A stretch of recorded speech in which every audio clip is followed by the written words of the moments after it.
I forget to open my camera. That would help.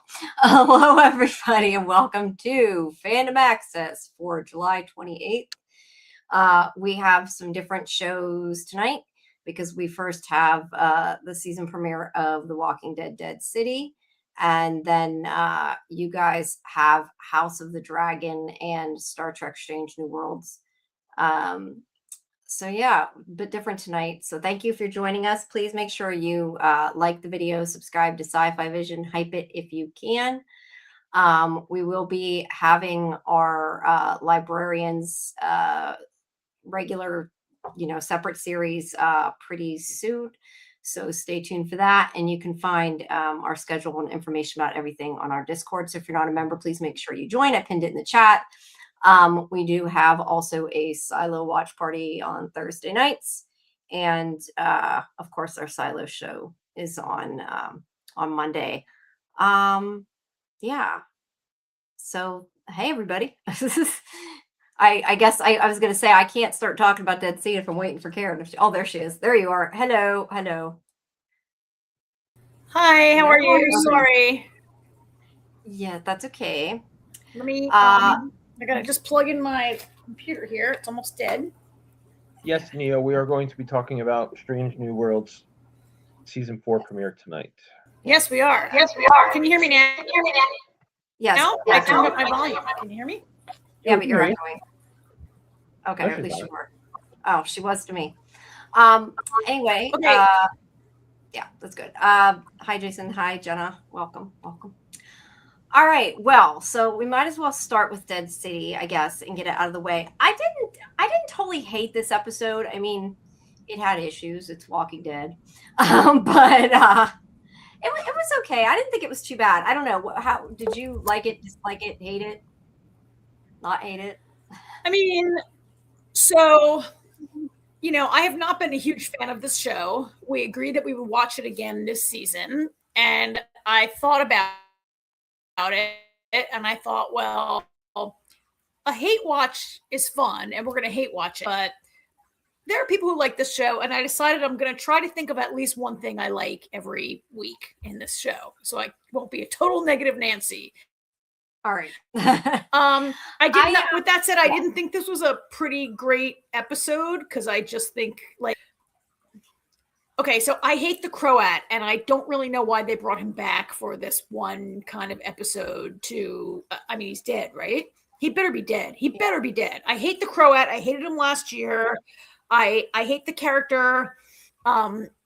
It's nothing about the acting. It's the way he's written and just is terrible. So I didn't really like that. I didn't like the Dama, right?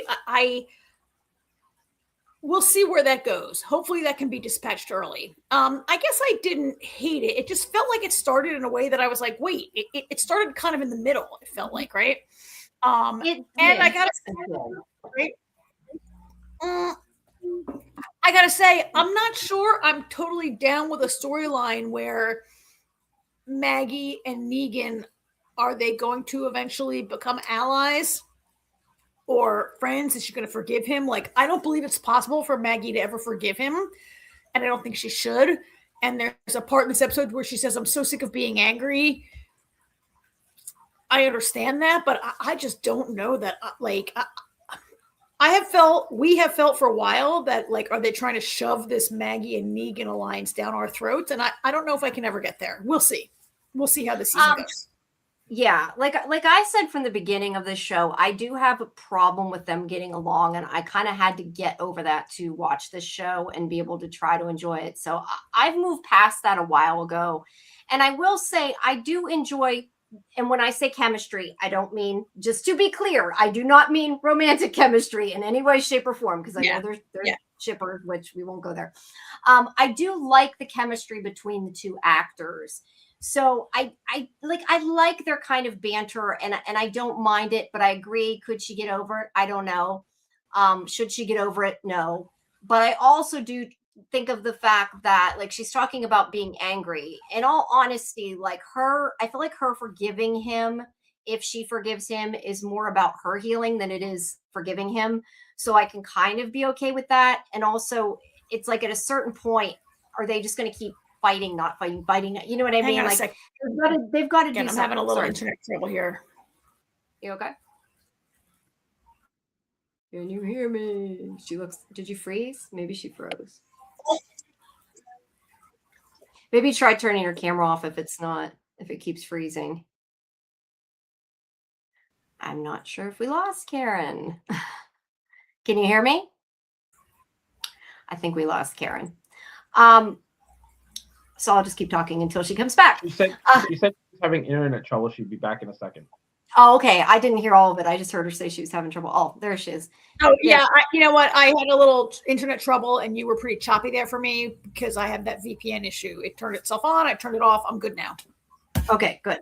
I was just saying, like, I like them together in the sense of like their banter and their kind of, I don't mind them working together. Like I can get on board with that. Because I don't know that, like, at a certain point in the show, like if they're going to continue the show, are they going to keep attacking each other, not attacking each other, hating each other? Like they got to do something and change it around. So I don't mind that so much. But yeah, does it make sense? No. But I've said that from the beginning of the show, and I just kind of have gotten over that at this point. But like I said, I think. Sorry. I was gonna say, I get what you're saying, Jamie, that like for the point of having a show, we just can't have a show where Maggie is constantly like, you killed my husband, I hate you, as valid as that is, right? But we can't have a show of them like being strange bedfellows if that's going to be a concept now into the third season. Yeah.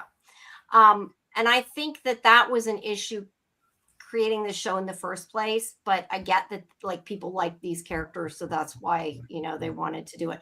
But like I said, I think if she forgives him and she moves on, it's more about her own healing than about him, so I can kind of be okay with it. I wasn't sure what to think about Herschel. On one hand, I never got the whole he's brainwashed and okay with killing people, and I thought he was the worst character ever last season.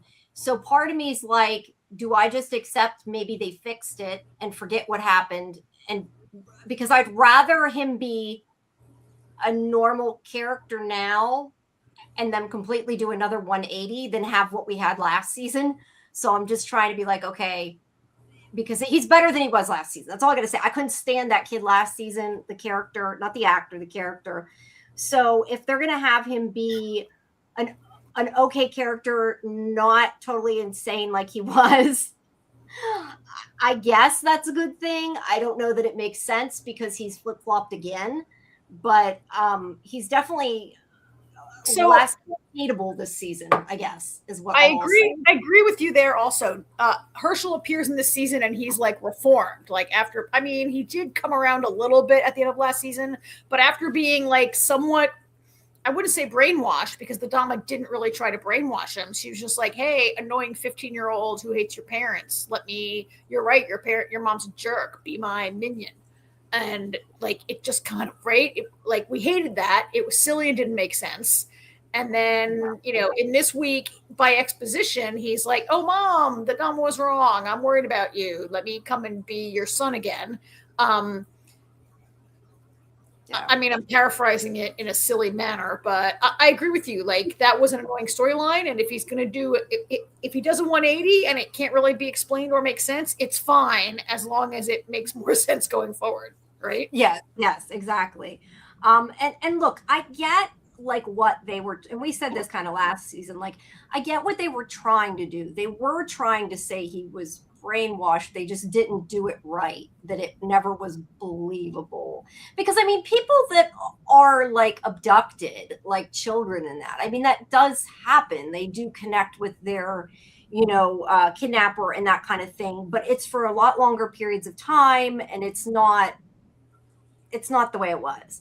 But I hated him so much last season that I'm just kind of like, he's not as hateable, so I'm okay.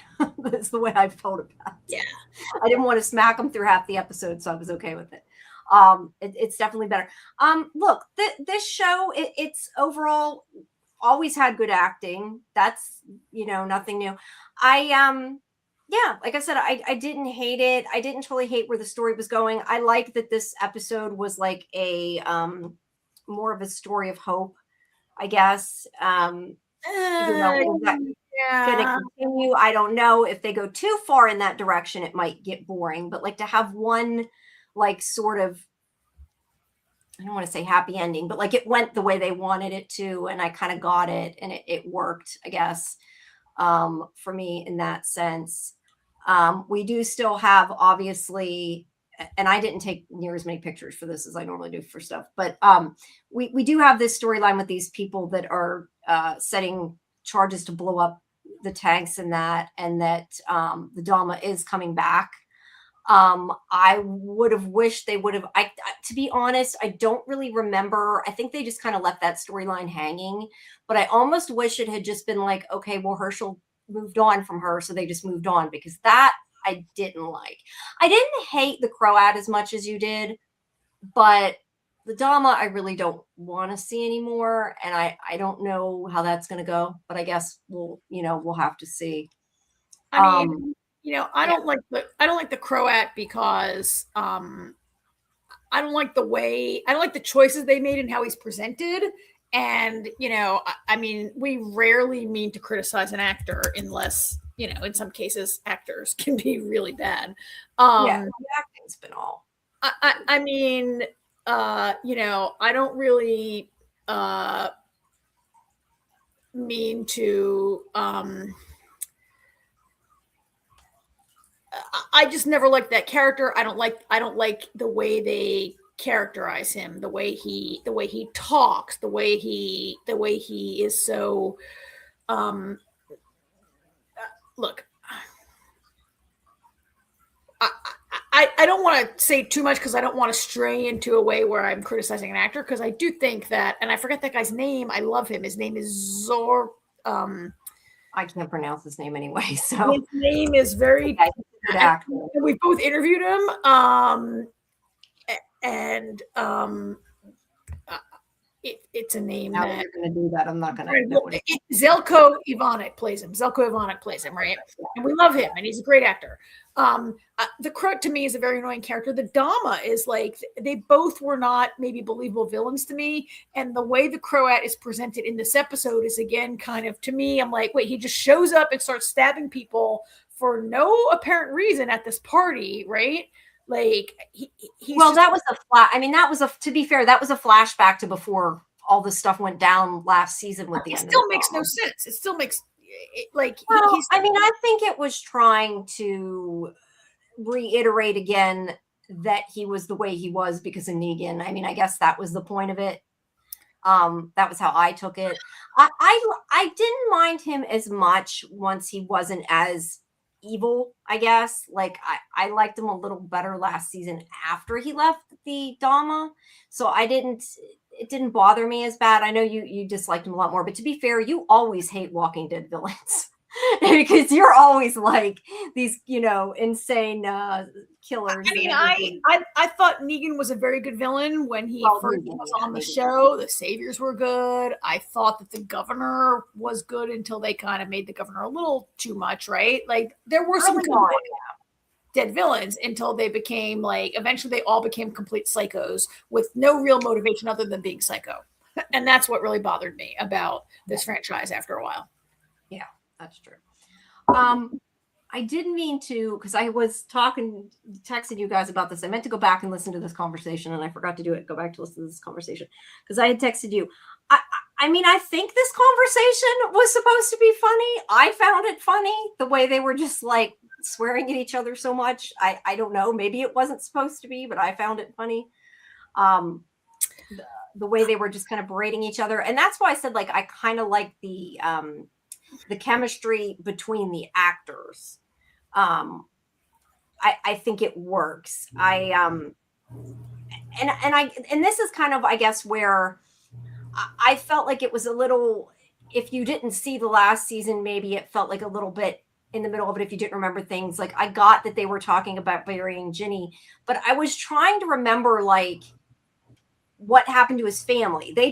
He turned them away, right? Like his family's still alive. Yeah. Or am I wrong? Yeah. Okay. because he keeps saying he has nothing to live for and all that. And that was the one thing that I was irritated about, because I'm like, yeah, but your wife and child are still alive. So why aren't They're you? still alive, right? They were threatened by the Dama, but they're alive. Yeah. But he had to reject them to save them, right? Like his only way to like protect And in them the was scheme of things, I kind of question why he isn't right now like going to look for them if things are better. You know what I mean? I don't know. I just, that part, like, I think they got rid of that storyline though, because I think they didn't want to keep having his family or whatever, so they kind of changed it around. It's another one of those things in this show, just like them changing their relationship and them changing Herschel. It's like they decide they want to drop something and they're just kind of like, they're pushing it off to the side, which is a problem with this show, because that really wasn't resolved. But I think part of that might be because it was a holdover from the original series that they didn't want to deal with, which I kind of get. Like, it could become a problem that's in the way of the main storyline if he's constantly like dealing with his family. But at the same time, I feel like it could humanize Negan more, so I wouldn't mind it. Just like, I mean, Maggie has Herschel, right? Like, that wouldn't really bother me. As I recall, he sent them west. He put them on like a wagon train that was going west for their own safety, right? And he said he would follow them, and then he never did. Right? Yeah, he's like, exactly. And it was for their own good, I guess. And we're supposed to feel it was a noble action or something, right? It was supposed to like ennoble Negan that he did that. Yeah. I just remembered the whole thing about him being in that, having that hallucination in the hospital. And that's why I was trying to remember exactly what happened, because I remember that mess. That was last season, but that was with his first wife. So yeah, I don't know if them getting rid of it is the storyline is because they want more time with him and Maggie. And I know there are some people, and even some people who listen to our show, who are shippers with them, which I don't understand. I mean, I like a lot of ships that a lot of people don't. So I'm, not knocking on it. I can't understand it, and I'm never going to understand it. But as long as they don't go that way with the show and it stays in, fanfic world or whatever, that's fine. I mean, I agree with you that these are two actors that have good chemistry on screen together. And that could, as you said, not romantic. It could be, it's hate chemistry that they have, right? Yeah. Yes.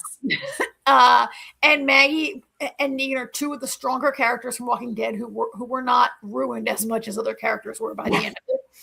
That's a good way to look at it. There was a point when this show was announced as Negan in New York City. Could this have been a better show without Maggie? Maybe, right? Maybe. Like trying to force a Maggie and Negan relationship has not worked for all of us viewers. This particular scene was weird. Like, I don't know. I felt like Negan's like whining, like, I can't believe you stabbed me. Maggie, you stabbed me. And she's like, oh, well, I'll let you stab me and we'll be even. And it was, I mean, I guess, is it supposed to be funny? Is it kind of dumb? And, I rarely say this, Jamie, but you texted me and said, like, they said shit like 100 times. And I think it was a little too much. I'm not offended by cursing in dialogue, but it was a crutch. It was not like, I thought it was too much. I thought there could be cursing. I don't know. See, I thought, and that's why I said I didn't know if it was supposed to be funny. I felt like the cursing was part of the bit, and it didn't bother me. I thought it was kind of funny, but then after I watched it, I was like, but was it supposed to be funny? I don't know. Yeah. That's why I said it was either a good written scene or a badly written scene. I wasn't sure which. And when you're not sure, that's not good. But I did enjoy the scene, and it made me chuckle. Whether it was meant to or not, I don't know. But I did enjoy that scene. And I thought it was funny, even the fact with like Maggie telling him to stab her, like, he's not going to, but that's what I'm talking about. Kind of like they're arguing their banner, they're fighting. I kind of like that, as long as it works in the right way. And I think that it was funny kind of for the introduction to the other characters, because they come into this, happening and have no clue what's going on. And she's like, I'm not part of this. Did you not see he was going to stab me? And it's like, she told him to. So yeah. Yeah, I don't Yeah. know. I liked the scene for what it was. Whether it made tons of sense, I don't know, but I did like the scene. I mean, there's a little bit where this sets up. This is an episode. Negan's a total whiner through the entire episode, and it like starts here, and Negan is he's very kind of negative and whiny, and he's like a little emo throughout a lot of it, and it's not really Negan. And I guess that was kind of my point. Like, if his family's alive, why is he so Oh, well, I mean, because he doesn't intend to ever see his family again, Jamie. His family's not a thing anymore. His family might as well be dead to him. He sent them to Missouri. He's never going to see them again. For all intents and purposes, he's dead to his family. I guess my point is, if he's that sad, why isn't he trying to find them? But I just feel like he's just generally. I mean, is he sad about his family? He's like, oh, that baby will never live. Oh, every this and that. He's like a real negative Nancy in this episode, and he's kind of emo. And I feel like, I guess for me, it was kind of abrupt because this show's not been on TV for like over a year or whatever, right?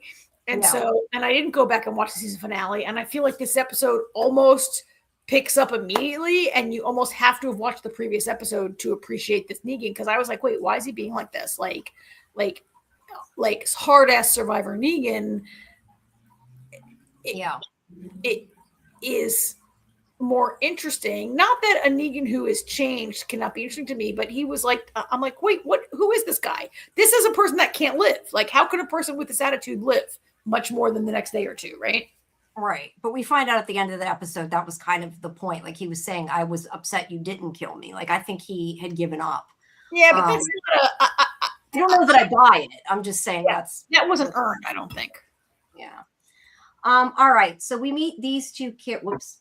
Okay, let's see. These two characters. Okay, I don't have two of them in the same scene. These two characters. I was like, which character that?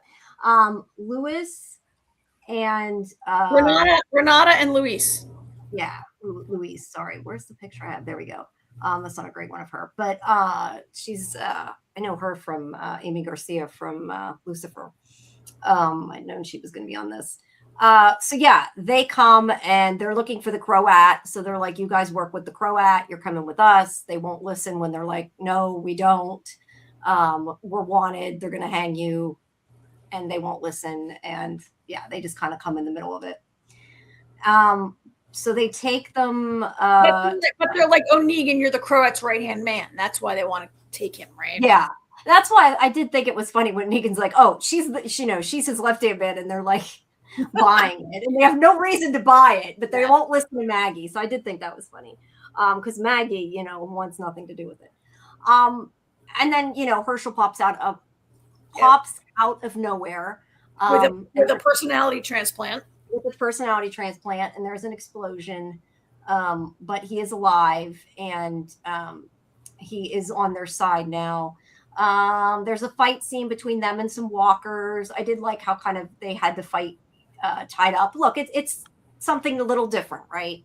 And how she's like, I'm sorry about this, because she's like ready to push against his back that she stabbed him in. I thought the same thing, Jamie. I did appreciate the fight scene with both of them with their hands tied behind their backs was a new way of doing it. I did not do a picture of that. I didn't appreciate the walker at the end. Do you have a picture of that walker with pipes in his head and whatever? No, I did not. I didn't. The one with the pipes.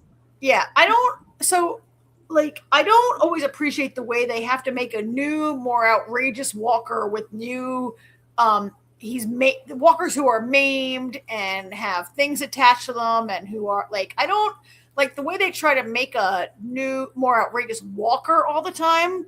Doesn't resonate with me as much as finding a new way to have them fight. They both have their hands behind their back. They have to literally back each other up back to back and fight together, which to me is kind of an interesting Maggie and Negan, right?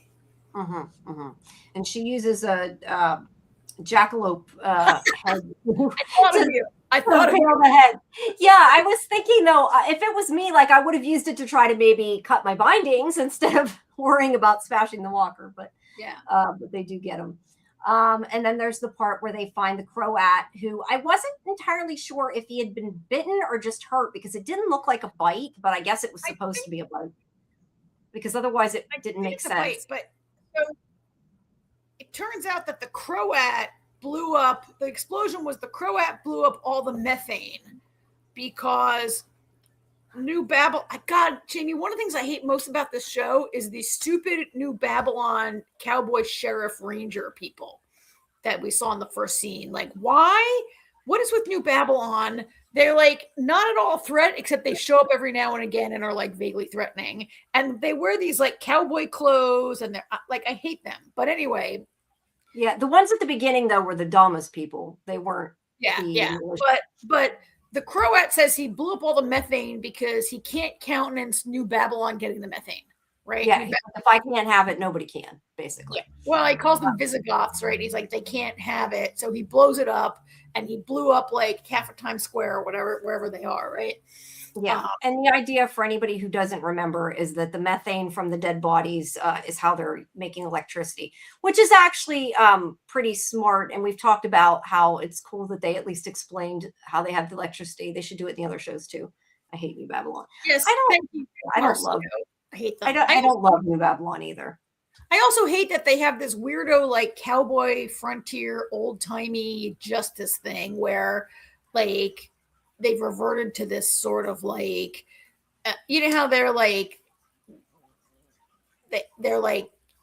they're from Virginia, I think, right? But they like rule these colonies, and they have this very like every crime, like a lot of crimes are capital crimes, right? And they're very like and they seem to be obsessed with catching Negan, which I'm like, don't you have a shit ton of territory you're trying to police and be in charge of? And you're with this one guy who went to New York, like whatever, who cares, right? Well, now they're after Maggie too, of course. Oh yeah, not necessarily. Also silly, right? Well, like, do I want my fledgling government to be expending resources this way? But whatever. Anyway, they're in New York. We saw them in New York at the end of last season, and the Croats like whatever. I'm destroying all the methane because they can't have it. Yeah. And they he doesn't appear to be bitten. I think he's bitten, Jamie, because it does. You're right. It doesn't look like a bite, but he says like, I don't have much time. And they're dragging him around, and he's like, like he's dying. Well, that's why I wondered if it was from the explosion, because you even said like he better be dead. Like if he was bit, he's dead because it was like in his stomach or whatever. But if it was explosion because they have a doctor there, I could see them maybe saying he's not dead. But they made it seem like it was a bite the way they did it. Yes. And it definitely looked like Negan, killed him at the end. We just didn't actually see the actual thing. But anyway, so the idea is that the only reason, Jamie, that he might not be dead. I interrupted you. I apologize, but usually an actor of this caliber, right, would get the opportunity to appear as a zombie. Yeah, true. That's a good point. Yeah, I don't think if they're going to kill him like you would think they'd want to show that if they were going to. But that doesn't mean maybe that like we won't next week see it and then see Negan. And then I'm going to be ranting. Yes. Yeah. So anyway, they come to get him. They want the methane. He says it doesn't exist anymore because I blew it up. But he does admit there's one tank left and he will help them get it, but only if they take him. He's not going to tell them where it's at. There's the jackalope. And then they need this methane because there's a woman in labor having a premature baby, and they need methane to power an incubator at the hospital, right? This is such a convoluted plot this week. It's insane, right? Yeah. They have this flashback. And this is also to show that community that Renata's part of. It seems like she's maybe, where'd she go? Anyway, it seems like Renata is kind of the de facto leader of that group. I would say at least that's what it seems like, because she's the one that goes up against the Croat. But he comes into their party, finds out the woman's pregnant, doesn't like their partying, and we don't exactly find out what it is he's after, but it sounds like he's doing a Negan and saying they have to give X amount of their resources to him, and they have not provided. So therefore he is trying to make them get in line by murdering people like Negan does, because he does make a point of saying like that he didn't like him, which is why I was saying I think that's kind of the point of showing that he's still you understood that better than I do, because he shows up and he says, "Oh, you're a doctor? Let me stab this guy in the chest and see if you can save him. Oh, I guess you're not that good a doctor after all, right?" Like it. Yeah, I totally saw that. I mean, I think we all both saw that he was going to kill Yeah. And I do think that like early Negan, Savior's Negan, while he was abusive and he maimed Dwight and he killed people, but for the most part, Negan believed that people are a resource and he didn't just kill people for fun. Like Negan didn't like indiscriminate just kill people. I mean, okay, did he kill Glenn to make a point, or did he kill Glenn in retribution for the things that Rick's group had done? Yes.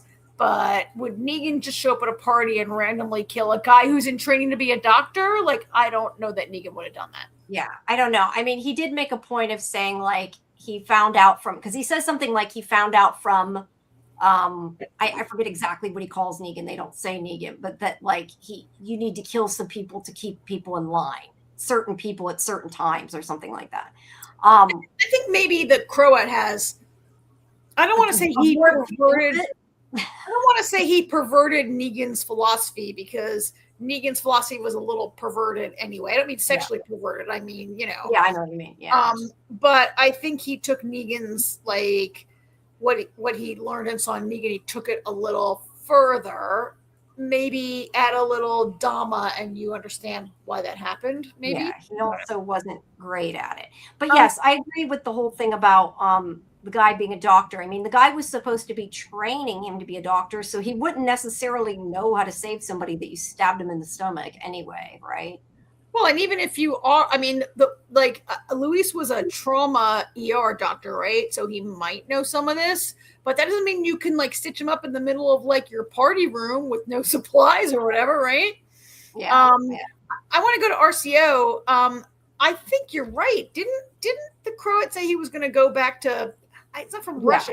But I mean, look, this was all flashback, though. I mean, it said 3 months ago. That's why I said this was before all the stuff went down with the Dhamma. Yeah, but why is he around? Because at the end of last season, wasn't he going to go to? He's from like Croatia. That's why it's called the Croat, right? Yeah, I mean, I think he was going back, and I assume he was blowing the shit up first, and then got bit in the process. Because now you can just sail to Europe on this show. Of course, but whatever. Yeah. Either way, he is not. He's not a good leader, and he doesn't even pull it off the way Negan does things. But that's the point I guess they're trying to make, is that he got all this from I think he kills 2 people at this party, right? Doesn't he kill 2 people? Yes. He kills 2 people. He kills the father of the baby and uncle somebody, right? Yeah, uncle somebody, yeah. And the only reason he stops is because Renata, who is a quick thinker, hold on here, I got a picture. She threatens to explode the gas tank.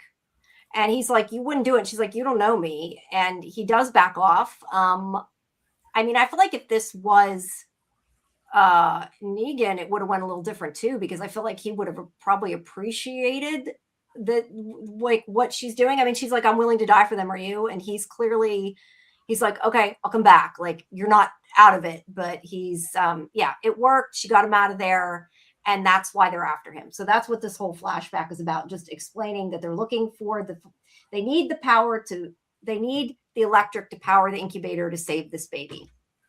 And that's what the whole episode is about them wanting to keep hope to save this baby, because they believe they can do it. Negan thinks there's no hope and not even bother trying. And like I said, I feel like it was a little hopeful for once, which I was okay with. Yes, and I was a little surprised. Like, one thing we know about Negan is that he loves children, right? And he really has a soft spot for children. And like, so would I think Negan would maybe try to save a child? Like, I was a little surprised. And on the other hand, like, does Negan not want to is the idea like, let's not bring a child into this world? I get that, but Negan, you don't get to decide. It's not your child. And you're not this woman who's having a baby, and you don't get to decide if she should bring this child into the world or not, right? So shut up, Negan. Yeah. Like men telling women what they should do with their baby. Like, just shut up, Negan, now. Yeah. But I mean, I felt like the whole point was more just that he'd given up hope.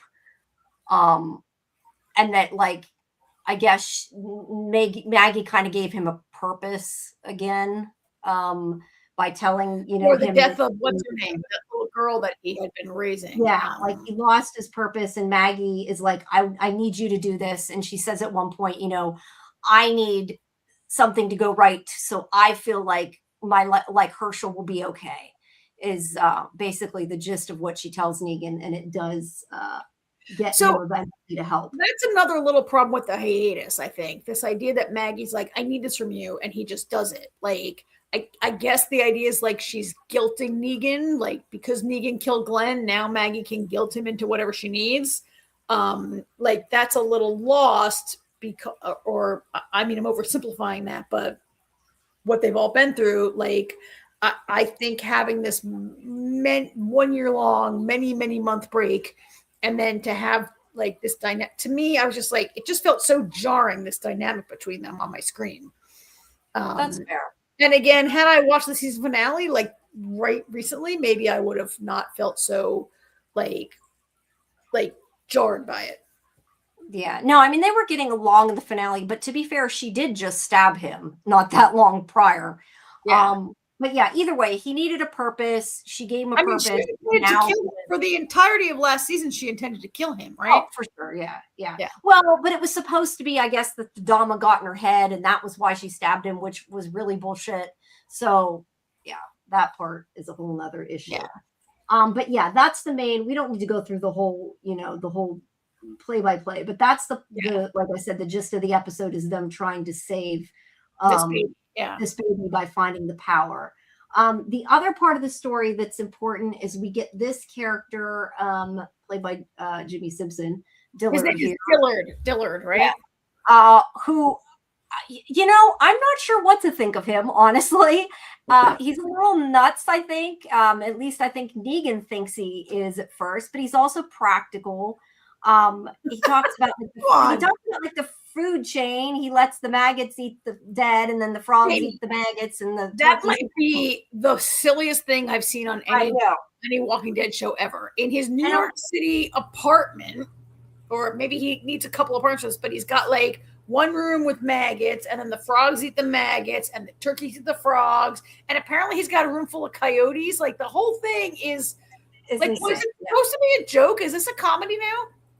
I don't know. And, you know, the thing is I question, though, if the original is eating the walkers, would the people get sick? But I guess probably that's happening everywhere anyway, because the bugs would eat the dead. The walkers. But yeah, I don't know. That's why I said I feel like he's a little nuts. And what I more had a problem with, although it was kind of interesting, I had a problem with, is he made the walkers safe by he pulled out their nails and their teeth. How the hell do you pull out a walker's teeth without losing your hands? Like, how is that even possible that somebody pulled all their teeth out and didn't get killed?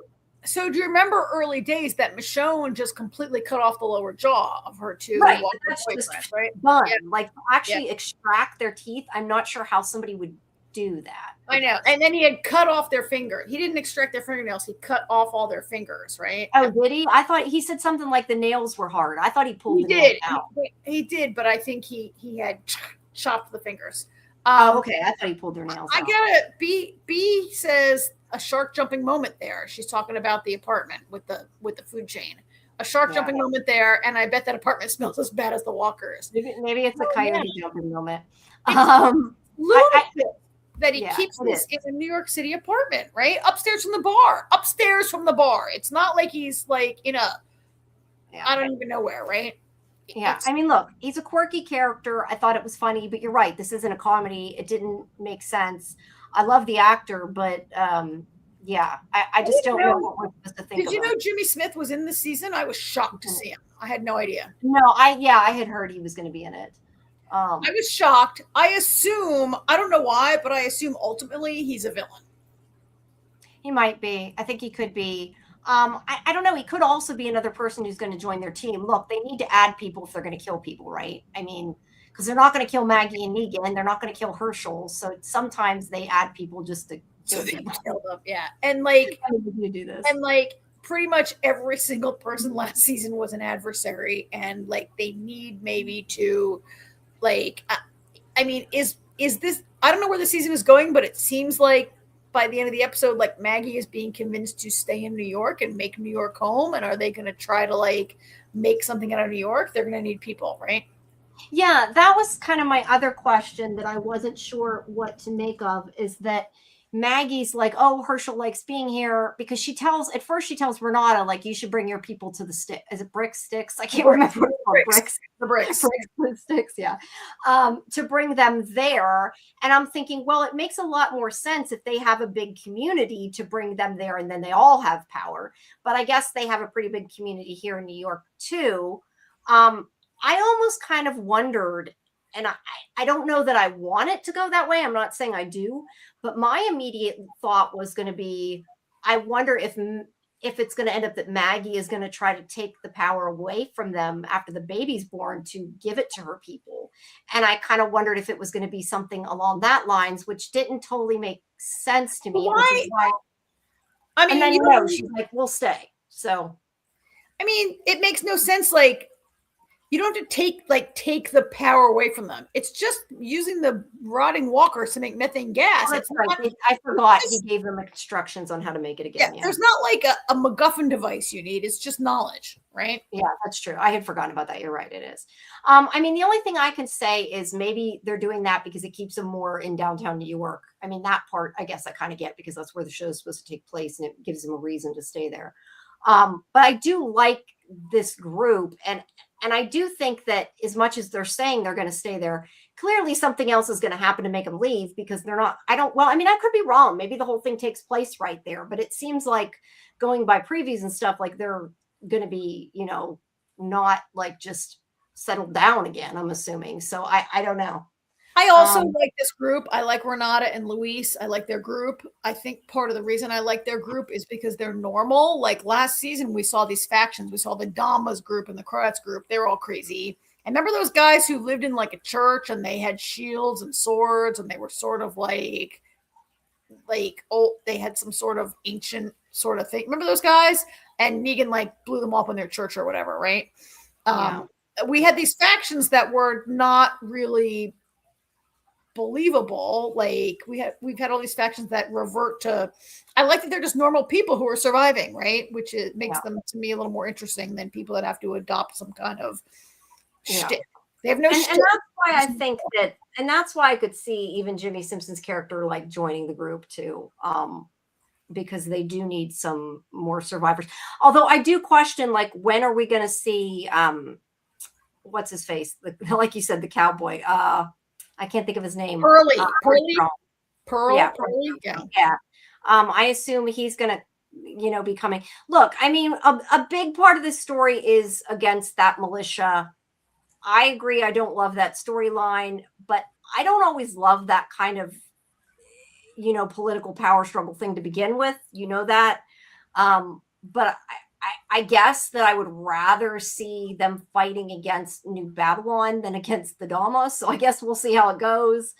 But yeah, I don't know. Like I said, I liked the first episode for what it was.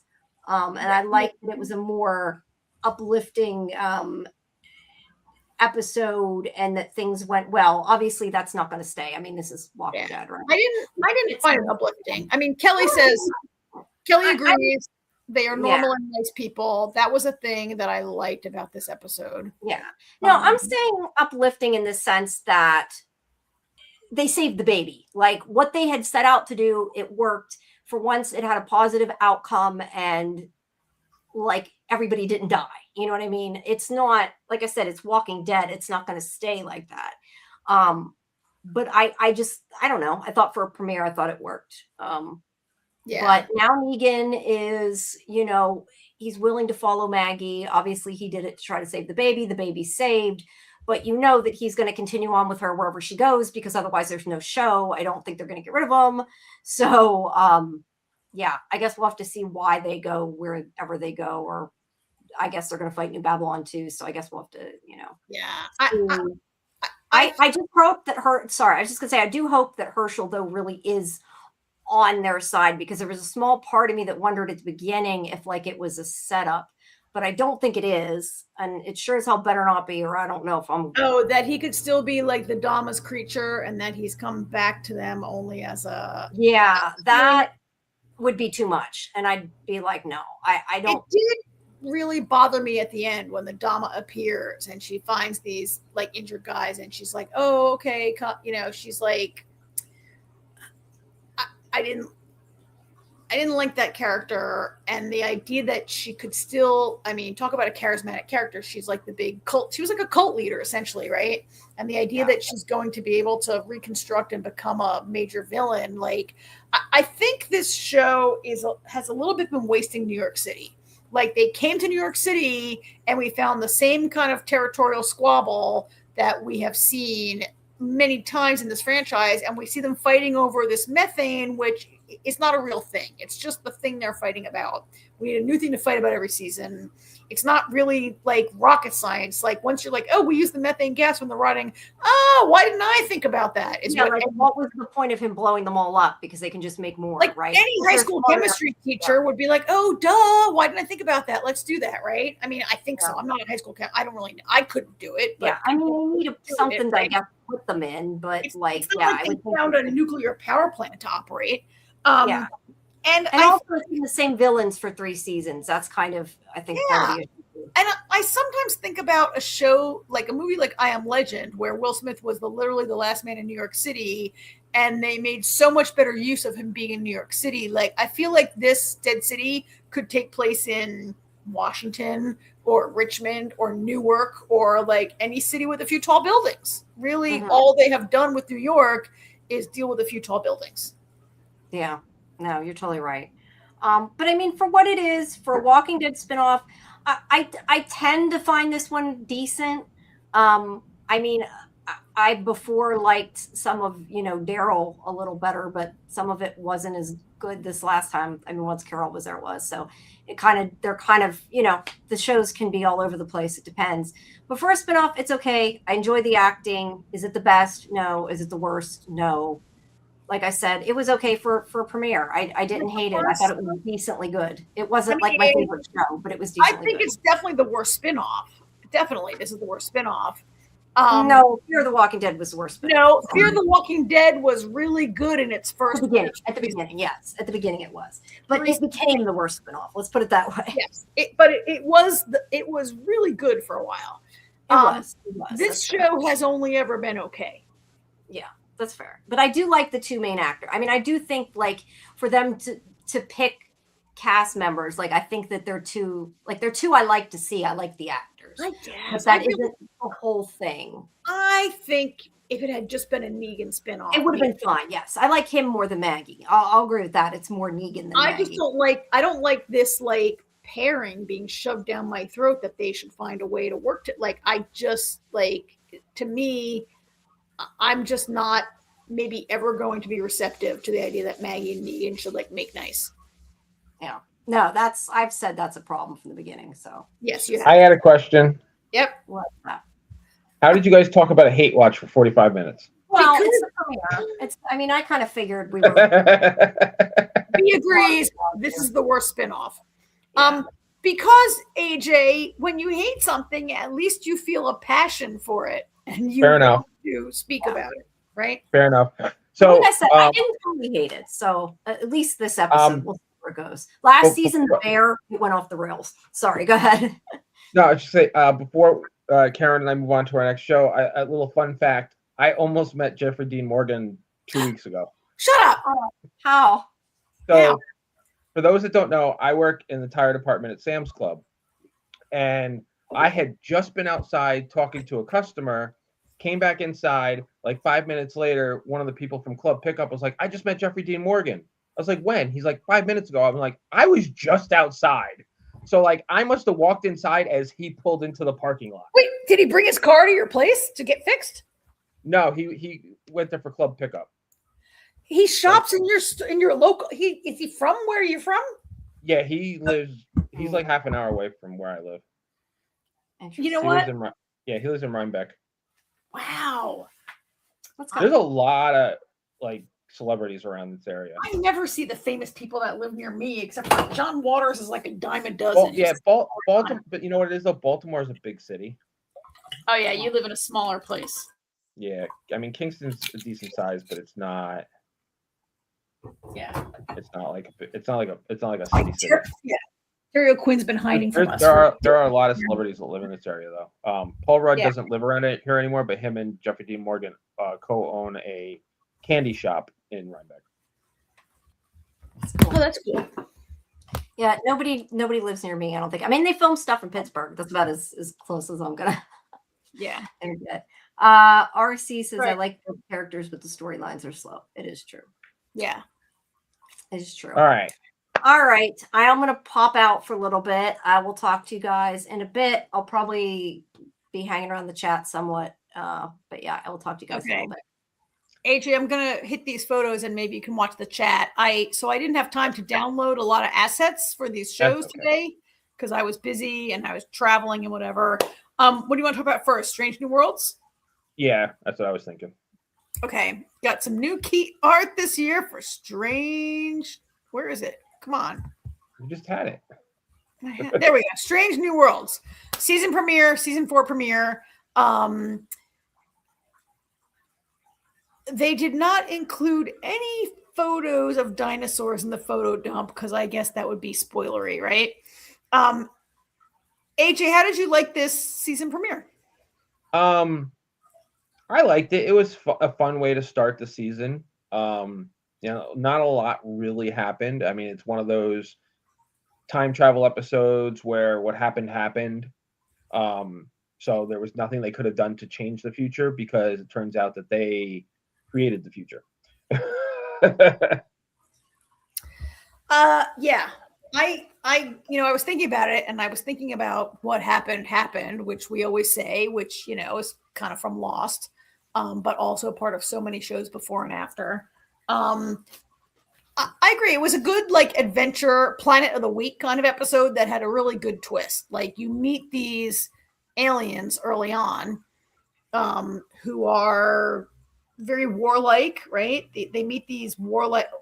They go through this solar storm. Is that what it was? It was interstellar squall.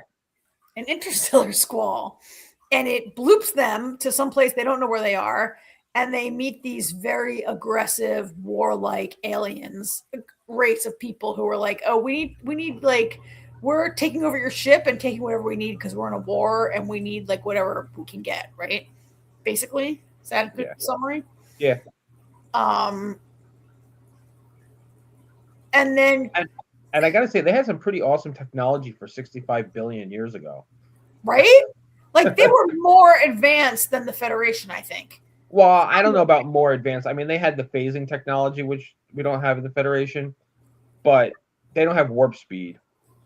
They have impulse. I mean, they're pretty advanced for 65 billion years ago. Just goes to show how much we lost in between. But they only had impulse engines, but they had phasing technology. They had a bunch of and the way they are dressed and all, I was like, I mean, so one of the things about Star Trek is that every race they encounter is humanoid, and they sometimes are only discernible by their dress rather than, the Vulcans have the ears and the Klingons have the bony forehead, but these guys, Martians have the ears too. They have the ears and this incredible widow's peak, which might be a tattoo, right? Yeah. But it turns out they're Martians. And simultaneously we have the away mission. Which apparently B was annoyed by this. Oh, yeah? B says, I was so annoyed that they went down on the planet worrying about killing one dinosaur would change the future, while up on the ship, aliens are stealing their technology and learning about the Federation. Yeah, they spent a lot of time being like, let's not hurt the dinosaur. How do we stun it but not kill it? How do we, right? Let's shoot it in the mouth. Let's this and that. And it's a T-Rex. Yeah, I mean, not for nothing. We know the dinosaurs went extinct. So what is killing one T-Rex before its time? Yeah. And I guess they didn't even really know they were on Earth at the time, right? They see not at first, no. They see these creatures. I mean, why would they really recognize a dinosaur? They're from, I guess they're not all Earthlings, right? 2 of them are Earthlings. No, one of them. One of them. Only one Ortega's of them is from Earth. right? And why would they even really know? Okay, we know what dinosaurs look like, but let's say another couple centuries in the future, like whatever. They don't really get it at first. We see that it's a T-Rex and we know right away. And it's it kind of made me think a little bit. Remember that Doctor Who episode where they have dinosaurs on the ship? Yeah. And speaking of Doctor Who, how about Pelia's comment in the beginning of the episode? She's like, I saw an interstellar squall once, but I was in a phone box at the time. Oh, yeah. That's not the first time she's made a Doctor Who reference. No, that is not the first time she's mentioned the Doctor at all. I love these little Star Trek and Doctor Who references towards each other. And we saw a TARDIS last season. Yes, yes, we did. Right? Yeah. Yeah. I mean, Doctor Who exists in the Star Trek Strange New Worlds universe. Yes. So I got to agree, though. What was that, B, that you posted that comment from just now? Yeah, it was B. They are making a huge deal about a dinosaur, and meanwhile, up in space, like Martians are literally like. I liked the way it went with this, like what happened, and they, in the end, Pike has to make this decision where he's like, so it turns out that there's an extra planet that we don't know about. Yeah. Right. Yeah, the fifth planet.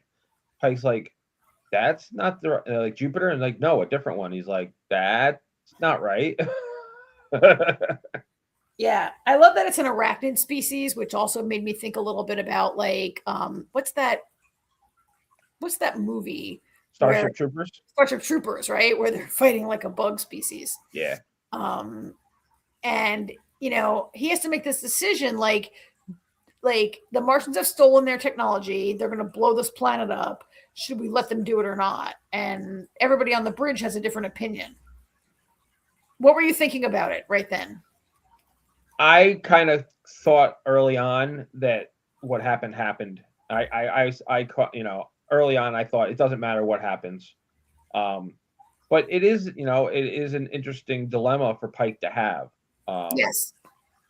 As soon as they said something about a planet that wasn't there before, I was like, oh, they've got to let them do it. I thought it was pretty obvious what had to happen, but it's still a moral dilemma. On one hand, okay, this is the future we know, but how do we just let them eradicate an entire species? I mean, which is so anathema to the Federation to allow that to happen, right? To have a species wiped out. But, I mean, Pike is right. They have to let it happen. You never know what can happen if they don't. Yeah, if they don't happen, they don't happen. The Prime Directive is ultimately about non-interference, right? Right. And how could you interfere with? I also like the way this. I mean, I think it's a little rare for Star Trek to do a pure time travel episode like this. We have seen different kinds of time travel. Sometimes it happens on the holodeck. Really, it's not true time travel. It's like holodeck story there in the past. Sometimes it's a planet that is like at a similar state of history. Sometimes it's true. I mean, we saw Shatner literally go in the past, right? Sometimes they literally go to the past. That's what I was gonna say. I think it's like a requirement that every Star Trek show has to have at least one time travel episode, because every one of them has had a time travel episode. Like maybe one in its run. Yeah. Right. Yeah. One in its run. I mean, The Next Generation had like one that I can think of off the top of my head in 11 years. You know what I mean? Like, like there's enough episodes they can all have one time travel. So I'm trying to think of what the TNG one was. And did they really like? I like the way most of these I can't think of what it was offhand. You might have to remind me, AJ. But usually these on Star Trek, they're not true time travel. Like in this case, they go through the stellar squall, or maybe Q could toss you into the past or something like that, right? It's not like they know how to travel through time. one thing I liked about this episode, AJ, was the way. Okay, Stranger Worlds is a little light. They don't get too deep into the characters like problems, but the way Pike has been struggling now for into the 4th season with he has seen his future and he knows what's going to happen to him, right? And he's accepted it. And I kind of like the way they don't really bring it in that hard, but they touch on it a little bit in the beginning, and he's got this chance to be promoted. And here's a captain who knows what the future is going to be and has decided not to interfere, and now he's conflicted with this idea of should I interfere with what happened in the past or let it happen. Exactly. I feel like I wonder if as we get closer to the end of this show, is that going to become a bigger deal? Pike's future? Yeah. I mean, his struggle with it. We know it's not going to change, right? We know what happens to him. We've known, I mean, this is canon from the original series, and we know that Pike has resigned himself and made the decision that he's not going to interfere, because I think a bunch of like cadets will get killed if he changes his mind, right? Didn't he see what would happen also if he tries to change it? Yeah. I mean, ultimately, it's going to come to pass. I mean, we technically know Pike's future. Yeah. You know? So, B says Picard traveled to the past to meet Guinan. Yes. That was yeah. but that was on Picard, not TNG. That was on Picard. Yeah. The TNG episode. I'm thinking. Oh, see, B beat me to it. Yes. B, you're correct. It's Time's Arrow. That's the one I was thinking of. When they go back to like the 1800s, like the 1890s, because they find Data's head in a cave. Oh yeah. Yeah. So. Oh, B's yelling at me. B's yelling at you. Yeah, no, AJ, it was on TNG. I don't remember that episode. I remember when he goes back. I remember in the Picard episode. Yeah. When they went back in time. Yeah. I don't. Okay, I'll take your word for it, B. I don't remember the TNG one. I think whoever has the stronger feeling is right, and we're gonna go with B.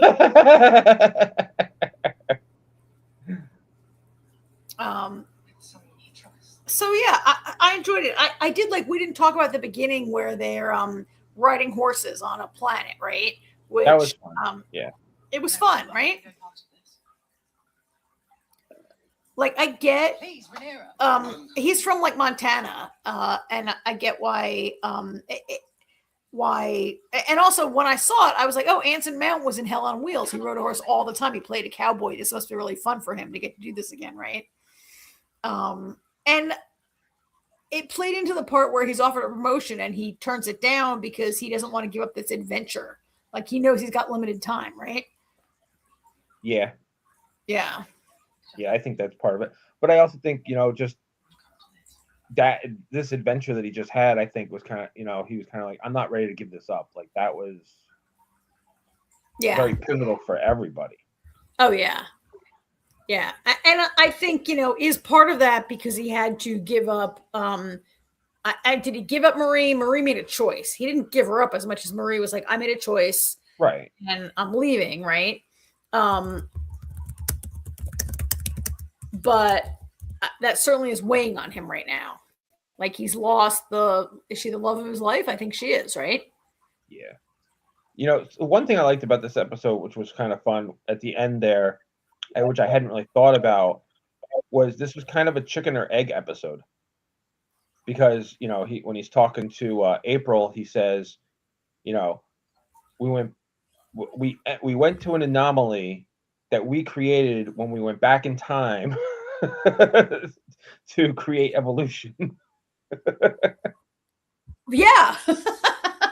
It's crazy. Yeah, we responded to a distress signal from ourselves 65 million years ago. Yeah. And at the end, all the characters are like, wait, so what happened? So did we wait? What? They used our own weapons to create evolution, and then everyone's like, wait, tell us about dinosaurs. It was, it was kind of fun. And the irony was really sad too, that the Martian commander, she just, won the war, but killed her people in the process because because of everything. It changed the gravitational shift and moved Mars further from, Mars and Earth further from the sun. Yeah. To create. And she basically, like, in trying to save her people, she brought about the end of her planet. Yeah. But the good news is some Martians made it off, and there's Martian DNA in other species out there now. Oh, yeah. Yeah, their DNA is everywhere. Yeah. I forgot about that. So, yeah, pretty good. A decent start to the season. Not the greatest episode ever. It was a little, but it was pretty good. Yeah. It's that. And now we have Commander Una-Chin Riley. Because they gave the promotion. He gave the promotion to her. Oh, yeah, she got promoted. That was great, right? Yep. That was nice to see her get promoted. What do you think about our little bookend of the new Vulcan cadet Asha? She's going to be a handful. Uhura's going to have a fun time this season. Well, she's very Vulcan. Not only is she not very nice. Well, I mean, she is very Vulcan. But she appears to have had no like advice or on how to like get by on a Federation ship, right? I assume that maybe she says, "Oh, it's because Spock is half human. I'm not half human, so I don't need like his kind of like help or whatever." But I assume maybe they're going to become like eventually we'll see them together, right? She kind of says, it's easier for him to interact with you people because he's part human. It's basically what she says. Poor Uhura. She was usually really great with, she's a communications officer, and she's like doing her Vulcan, and she's like, no, please stop. That's awful. And she looks at Spock, and Spock's like, yeah, no.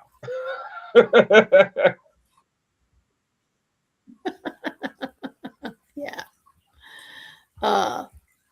So yeah, she's gonna be a handful. It's interesting they decided to add a character and that she's the character they added, right? Well, it's definitely gonna spice things up. I mean, we've got 2 seasons to go before the end, so you gotta shake things up a little bit. Yeah. B says she is very Vulcan. I didn't like her, but I don't know if it's just her Vulcanness that made me dislike her. I mean, we saw her for a total of 5 minutes. So, but she was really rude in every situation, and I think I just feel like a Vulcan that's going to Starfleet, they might be like, "Listen, you might come across as kind of rude. Be a little, We've seen lots of. You got to think about it though. This is before Kirk, where Vulcans kind of evolves into, or learn to be nicer over the years. Yeah, probably because of their best friendship. She's probably, other than Spock, she's one of the first Vulcans in Starfleet, And Spock is half human, so there's a handful, only a handful of Vulcans even in Starfleet at this point. So yeah, and B agrees. That's true, AJ. I need to give her more of a chance. Yeah, so we'll see what happens with her. So all right. Shall we move along here? On to the other. Move along. Talk about House of the Dragon. Okay. This is the second to last episode of the season, right? Oh, is it? Yeah, you're right. No. Yes. No. Wait, there's 8. No, this is episode 6. No, this is 6. There's 8. 6. So we have. It's so funny. I never know what episode we're on. I just watch. I actually usually don't find out what episode we're on until we're on the show, and I'm looking up at what Jamie. What number was this? Yeah. You're welcome, B. B said thank you for the Star Trek fix. Oh, you're welcome. We'll be here every week with that now. Yes, we like our Star Trek fixes. I'm just sad that it seems like every time I turn around, the Star Trek show is ending. We got 2 more years of this. They've already canceled Academy. We do get one more season of that though. Yeah. And I don't know what comes after that. I find it interesting that these Star Trek shows are coming to an end as what's his face's contract is up with Paramount. I don't know. The showrunner. I can't think of her friggin' name right now. Yeah, I can't remember his name either right now because as soon as you say that, it goes right out of my head. But it's getting old. Sucks. I can't remember anything. Yep. All right, back to House of the Dragon. Yes, House of the Dragon. Episode 6. I forgot the name of it. I'll look it up in a second. A bunch of stuff happens in this episode. How'd you like it? What parts did you really like? Well, I thought of you in the first 5 seconds. I knew you must have been cheering, bouncing up and down on your couch. Kristen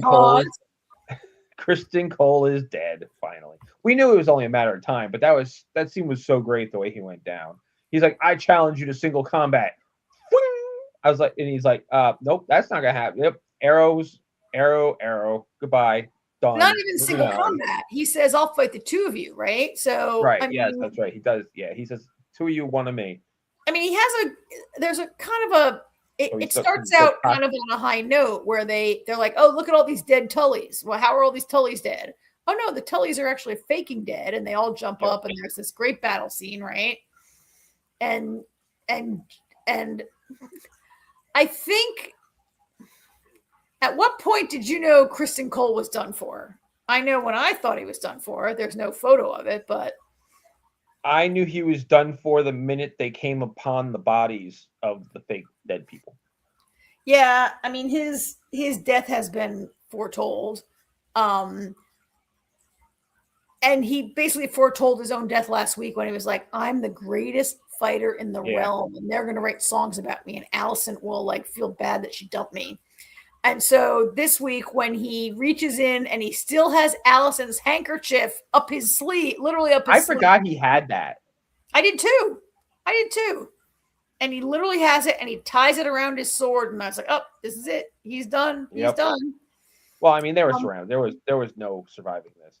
And no. he says that's hilarious. Only on TV and film do we get to cheer the death for a death and not be considered a bad person.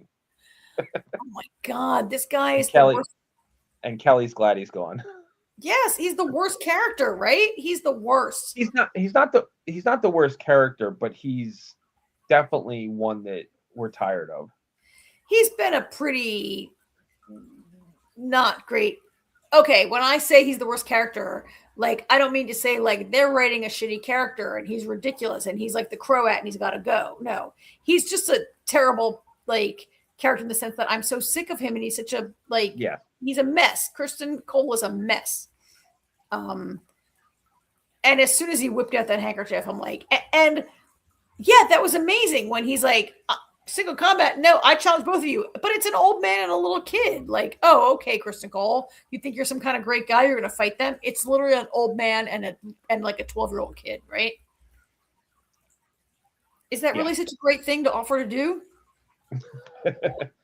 Well, to be fair, I wouldn't have. The old man has probably got a few tricks up his sleeve. Okay, but fair enough. The trick was having one of his people shoot an arrow through him. So, question for you as a book reader: am I supposed to know who that woman is who shot an arrow through him? No, I have no idea. Okay. They did focus on her kind of interestingly, but I didn't really. Yeah. All right. So I wasn't sure if I was supposed to know like who she was, where she's from, what that's all about. No, not really need to know that. Okay. So what else happens in this episode? Again, I only got like a few shots here because I was very busy, but how about what goes on over here back in Harrenhal? This is getting it's a little slow. Yeah, I wish they would speed this up a little. I mean, we already saw half of last season. Remember when Damon was hanging around there having like hallucinations for like half of, was it last season or season 2, right? That was last season. and we were a little like irritated about that, right? Yeah. And now he's been there only for a couple of episodes, but it's getting a little slow, right? I don't know why they feel the need to slow this down so much. Like, just have them get it on already and move on. Yeah. Have them get it on already. So was anybody like this? Finally, she seems to seduce him. Like, she's been seducing him, like, and I don't mean sexually seducing him. She's been like mentally, witchcraftily, whatever, magically. But now finally she's like basically seducing him and saying, like, I'm going to be the queen of Harrenhal and you're going to be like my dragon lord at my side or whatever. She's like, yeah. I'm not sure what she's really up to. Kelly's had enough of these two already. I mean, I don't blame you. It's slow, and I'm not sure where it's going. I don't like how slow it is. It's just pick up the pace. Like, and those eggs, not in the book. Oh, she had eggs. Yeah, not in the book. That's not in the book, huh? Mm-mm. Nope. So how'd you feel when you saw that? Where did she get those eggs from? That's how I felt. And do we think they're the same eggs that eventually fall into Daenerys' hands? They shouldn't be, but they could be. Okay, they shouldn't be, but because we know how they got there, because Game of Thrones, it's documented how she got them, right? Yes. I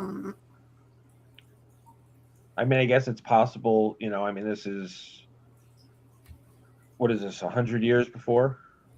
Yeah, about 100 years before, right? Yeah, so I mean, it's very possible that they would work it in somehow. Not that it matters. Yeah, let's just continue on with the episode, and I will say my final piece. All right, so let's talk about what else can we talk about? We can talk about. Let's go to. What do you want to talk about? I was just going to say, you know, this was an interesting twist in the episode.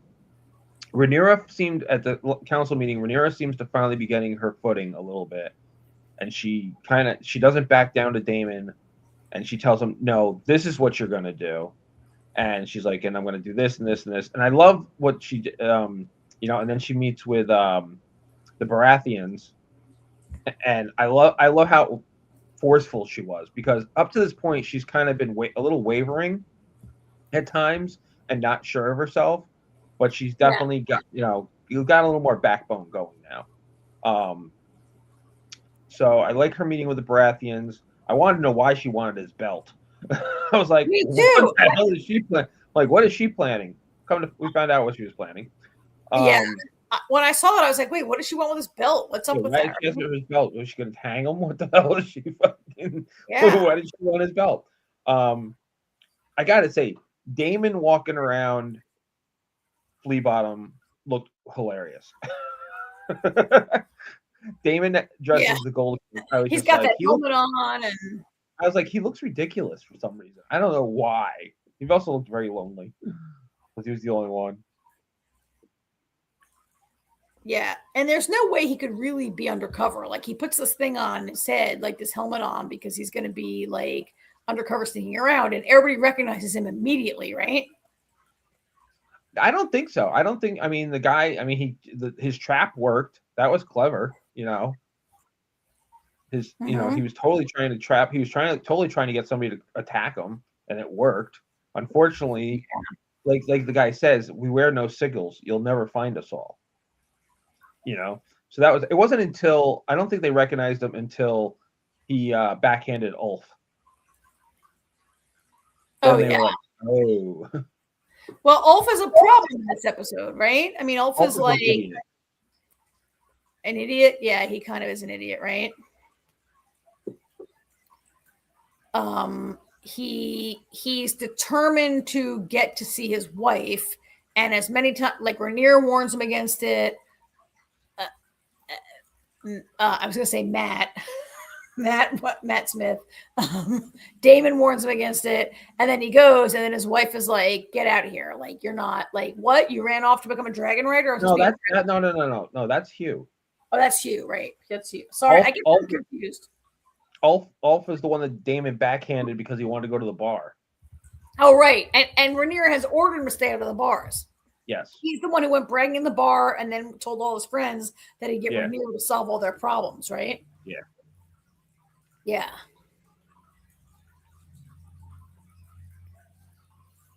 Sort of. We actually skipped the part when the gold cloaks turned in their cloaks. Oh yeah. So there's like a big, like they're done with not getting paid, right? Well, they're done with dying. Well, yeah, people are like killing them. There's some sort of like, I mean, we don't know what's going on at this point, but there's some sort of Well, we do know what's going on. The High Towers have infiltrated King's Landing, and they're going around killing gold cloaks to create unrest. Yeah, I mean, I think like early, like last week, we didn't know who it was. We knew there was some like sort of, yeah. They're being paid in Darren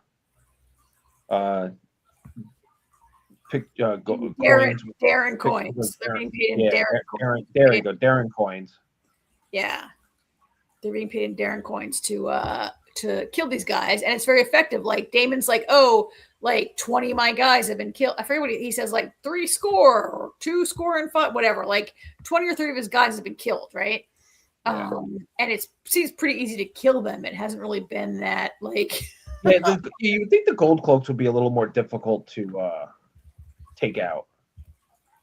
Yeah, they're supposed to be like the City Watch, for crying out. I mean, they're you know. Yeah, I mean the City Watch, like in Game of Thrones, they're kind of elite guys, and they were when Daemon created them, like last season, right? But they're not very effective, and they're so easy to kill, and they're sick of getting killed, and they're afraid, and they're getting killed, and they're not getting paid, and they're all like, whatever, we're done. And so Daemon has not done the one thing that Rhaenyra's asked him to for the last 2 episodes, which is like get the gold close, get the City Watch together, and get the city under control, right? Yeah. Yeah. Kelly says she thinks the High Towers could easily turn Ulf into a double agent. Oh, yeah, that could be possible. I think that's possible.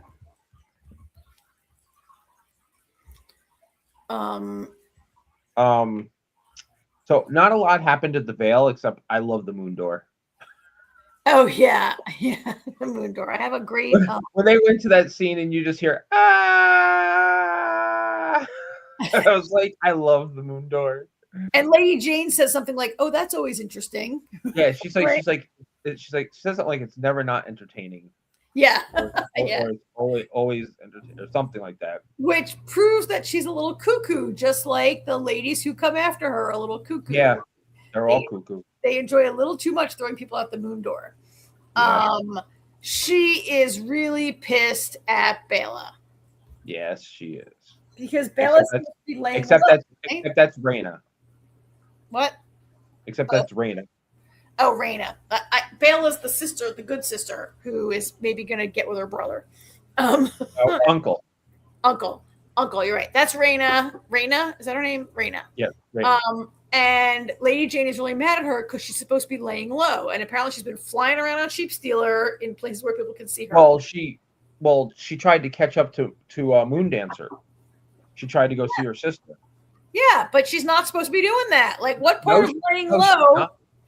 Yeah, no, she's not. What part of laying low involves flying after your sister to say, hi, look, I got a giant dragon, right? Yeah. Like, she's really very naive. I'm interested to see where this story goes, because none of this story with her is in the books. Which I'm okay with this change, because I understand why they, cut down on a character, give her more to do, which I'm fine with. Because the stuff that Nettles does in the book isn't really going to change with one less dragon. That there's, it's just one less dragon in a fight, basically. Nettles actually spends a lot of time with Daemon in the book, so it's not really change anything. I mean, so far as going kind of nowhere. I mean, she did have this big thing where she's in the battle last, But that's why I said I'm interested to see where they're going with this, because it hasn't gone anywhere yet. like they want to give her more to do, and she hasn't done anything. I mean, she's eventually going to have to enter the scene. Yeah, she's gonna exactly. She's gonna eventually have to enter something, get involved in something. Well, I thought there might be. So I don't know what happens in the book and what Nettles does and whatever, but there was a moment in this episode where when Alice Rivers is talking to Aemond and she's trying to get him to, do whatever.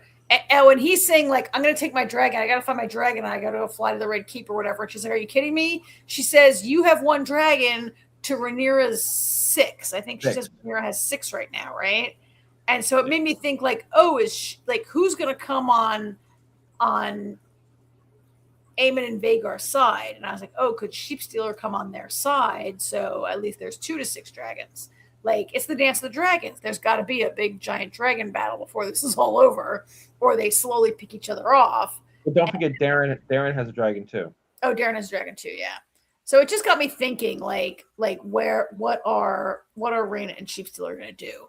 Like, could she go against Rhaenyra? It seems doubtful right now, but, like, they're not very nice to her. And look, Aemond's a Targaryen also, right? They're all Targaryens. You could easily pick a side. So very little happening here except her getting yelled at for not keeping a low profile. Right. Um, And so since you brought up Baela and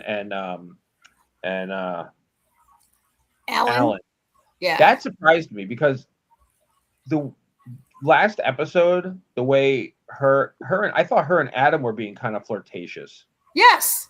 So I was kind of expecting her and Adam to hook up. So to see her making out with Alan, making out with Alan, I was a little surprised.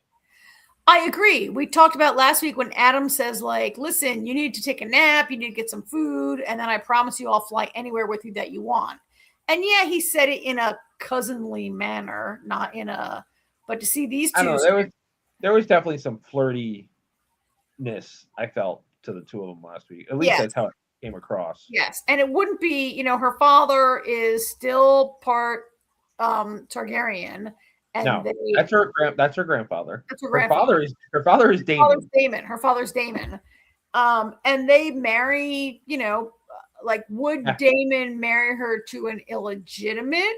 I don't know, but so much of the story these last couple of weeks has been about Corlys wanting Rhaenyra to legitimize his sons, right? Yeah. Could they get married? I don't know. You seem surprised. So is that a non-book storyline? Not that I recall. Okay. But if it is in the book, it was inconsequential and I forgot about it. But you're right. Last week, she seemed like the other brother was they were getting along great. I mean, maybe they're just going to be BFF. I don't know, right? But to see them making out this week was a little surprising to me. Neo thought the same thing. Yeah. I guess this brings us to the 2 main storylines this week. And, I say 2 because one of them is really about what's happening at the Red Keep with Alicent, and the other one is about, like, Daemon and Otto. So which one you want to hit first? I don't care. All right, Alicent, in the opening minutes, early part of the episode, Alicent and Helena are caught in their little secret hole in the wall. I wouldn't call it caught, but they were found. Yes. Because they've been sort of trapped in there, right? And they couldn't. Yeah, we don't know for how long. I was a little surprised they found them so quick. Mm-hmm. And Rhaenyra's like, what are you doing, right? Like, Rhaenyra's like, I tried to be nice to you. Now I got to lock you up even harder, right? And Alicent confesses and says, like, oh, I had to get out of here. Helena's pregnant, right? I don't know. What's going on with these two is kind of interesting in some ways, I think.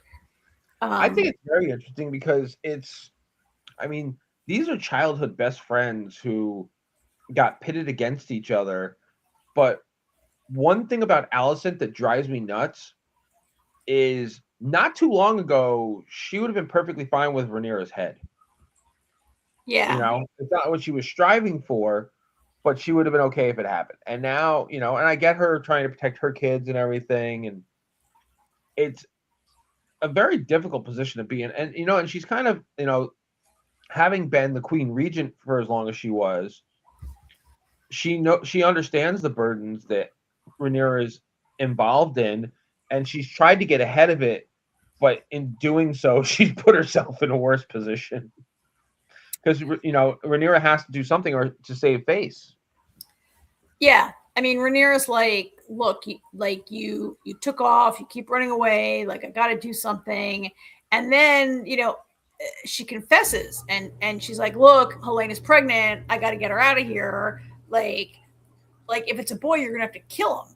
And Rhaenyra tries to be like, look, I've been so nice to you. I haven't tried to kill either of your sons, any of your 3 sons right now. And well, Aemon, no, she wants to kill Aemon.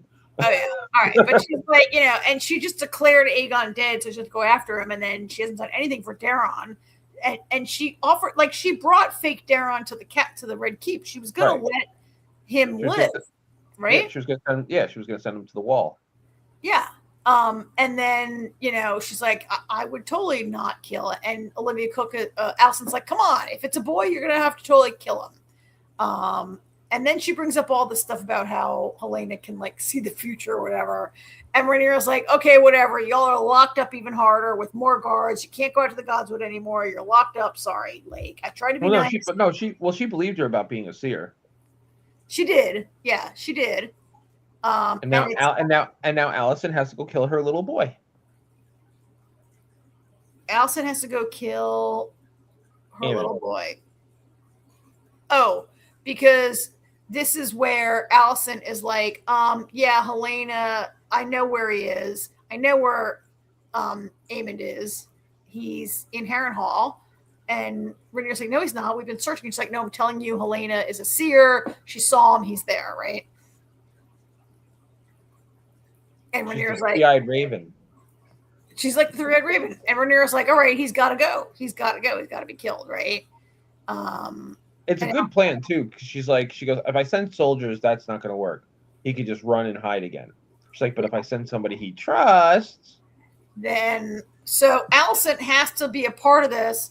And look, Allison knows that Aemon is the worst, right? Like, she knows he's messed up. She knows her sons are messed up. And that Aemon's the worst of them. She knows he's like mentally, like, you know, and that he would be a terrible king.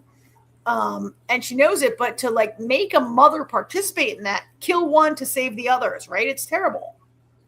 Yeah, but I mean, it literally comes down to that. It's like, who do you want? You know, who do you care more about, Helena or Aemond?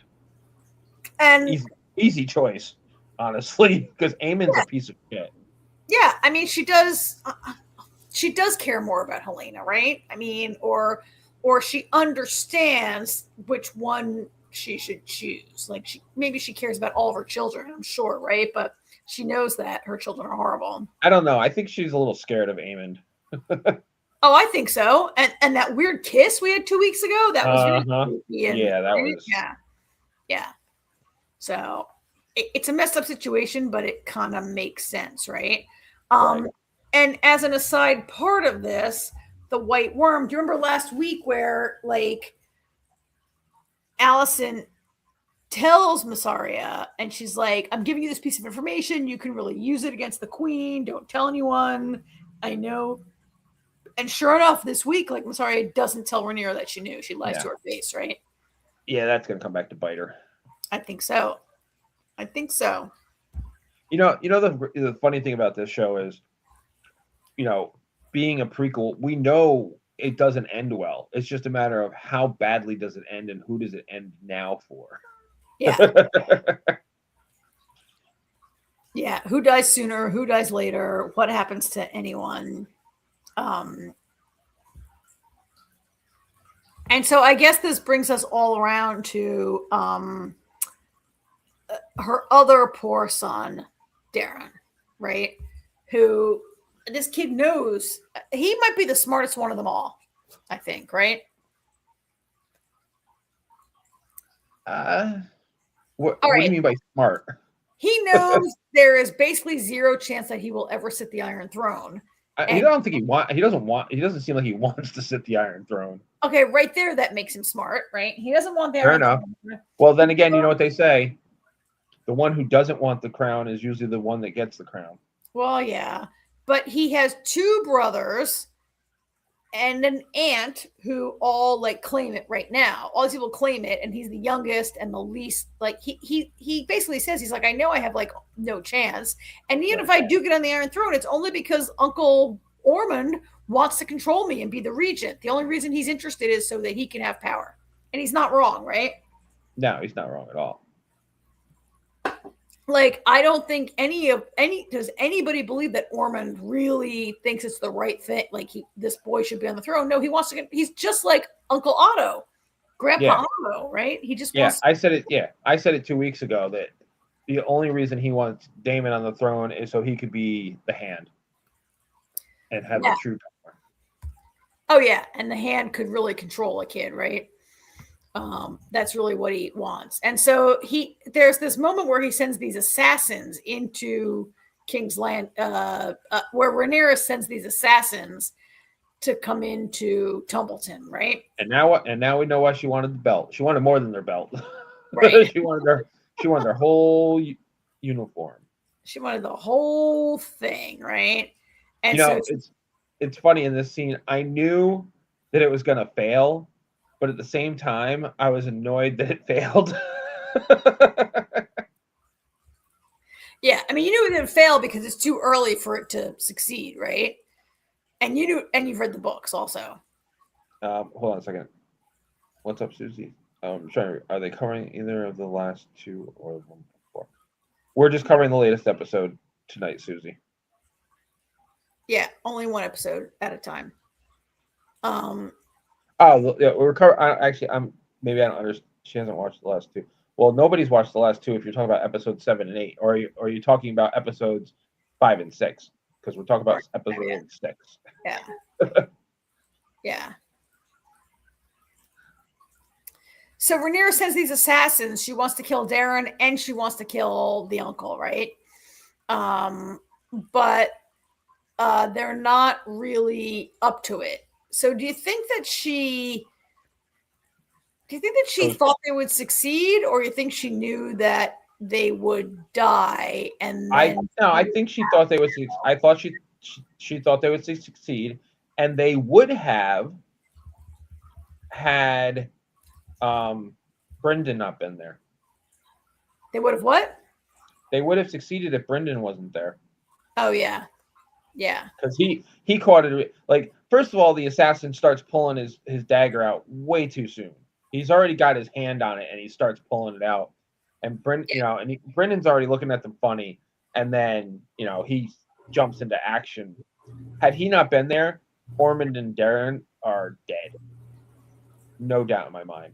Ormond pukes afterwards. I know. Bloodshed. Well, because he hates bad smells, right? He's got this thing about hating smells, and that's why he vomits. Yeah, but he's such a man baby anyway. He is a man baby, right? And I keep wondering if that I hate smells thing is going to come around. I feel like it's going to. Yeah. Well, not for nothing. I think it just did come around. That's why they were all covered in shit and mud and everything. Yeah. And he was already gagging before all the blood. Yeah. So he sends this note back, right? And the note he sends back is, kick this dog and it will bite your hand. Yeah. Bye, Corliss. Right? That's what it means. Like, it means like, okay, bite your hand. Like, Rhaenyra, will it bite the hand? No, it means he's going to go after Corliss probably, right? What do you mean probably? Did you not see the end of the episode? Oh, well, when he sent, I did see the episode. Yeah, I did. I was going to say, yeah, I know you were running behind, but did you not finish it? No, I guess I'm saying when you see it, you think like, does he mean bite your hand, or does he mean like bite your hand, right? Right. Yeah. I just took it as a saying, and then they go to the next scene where Corliss is telling his guys, "Great job, everyone," and I'm finally going to stop being a schmuck, and we're going to go back to King's Landing, and you're going to be the policeman, and I'm going to go back to my job. And None of them are going anywhere. Yeah. And he finally like got his like, got himself like through. He's been so frustrated. He's been like off doing his thing. He finally gets back with the program and like, boom, right? And he does not die in the books. No. Nope. He outlives them all. Really? I mean, it's really kind of sad because he's like in the last few weeks he's come around. He's trying to like claim his sons. He's trying to be like sort of a different kind of a person, right? And then he gets captured by Lord Ormond and whatever. You think he got captured? I thought they killed him.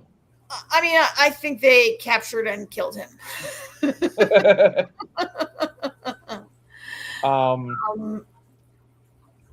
So there's two other things real quick that we need to. Hugh did not get the happy reunion he was hoping for. His wife was not happy with him. No, and I don't have a picture of him, but do I have a picture of him? I don't think so. But he finally gets down there and she's like, what? This is not helpful to me at all. Right? She's like, you being a dragon rider, like that does nothing for me. Yeah, no, she was not pleased. He's like so impressed, and she says something like, do you know every time I walk down that road, like I risk being like raped and killed, and like you know how far it is to the Red Keep where you live from where I am here, and like it's a really good, I think, like slap in the face, like splash of cold water in the face, that like being a dragon rider is like this great thing. And she's like, no, it's actually not. Like, what good does it do for me at all, right? I mean, I understand his thought process. He was trying to better their lives. He was trying to do, provide for her. But he's like, I never asked you to. I just wanted you. Like, I didn't care where we lived or how we lived, just as long as you were with me. Yeah. His pride got in the way, basically. I get it. If someone's like, guess what? Your dragon seed, come ride a dragon. Like, yeah, you would be pretty flattered and you would do it, right? And then there was a little bit of Lannister and Aegon and Larys, which was another hilarious scene. Like, Aegon can't catch a fucking break, because Lannister's like, you should really come to Lannisport, come to Castle Rock, and that's your, don't go to Essos. That's stupid. Then you're not even in Westeros. How can you claim that? Which he's making a valid point. Yeah. But I love when Aegon's like, do you think I'm a good person? And Lannister's like,